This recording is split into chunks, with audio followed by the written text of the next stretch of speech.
Dua tahanan asing berkewarganegaraan Amerika Serikat kabur dari lapas Kerobokan. Namun satu napi berhasil ditangkap warga saat baru menuruni tembok pagar lapas.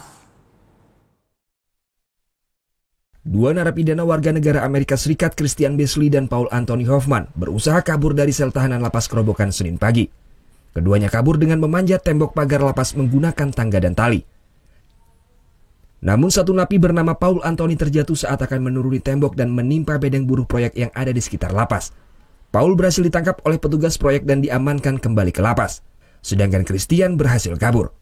Christian merupakan tahanan Pengadilan Negeri Denpasar yang masih menjalani masa persidangan. Sedangkan Paul adalah napi kasus pencurian di wilayah Kuta yang divonis 1 tahun 8 bulan penjara dan akan bebas pada 15 Oktober 2018. Petugas lapas masih menyelidiki kasus kaburnya dua napi ini yang diduga ada pihak luar yang membantu. Juga sementara bahwa ada bantuan dari pihak luar. Nah, ini masih dalam pengembangan. Ya, mudah-mudahan pihak kepolisian bersama kita bisa mengembangkan. Nah, jadi kita bisa nanti pastikan bahwa siapa yang membantu dan akan mempermudah mungkinnya tentunya nanti untuk penangkapannya. Untuk menangkap satu napi bernama Christian, pihak lapas bekerja sama dengan pihak imigrasi, Polres Badung dan TNI untuk melakukan pengejaran terhadap tahanan yang berhasil kabur tersebut. Pihaknya juga telah bekerja sama dengan Dinas Infokom Badung untuk mengecek proses kaburnya tahanan tersebut melalui CCTV.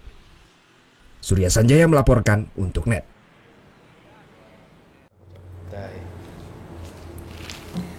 Udah selesai kan nontonnya? Nah, jadi jangan lupa buat like, komen, dan subscribe ya.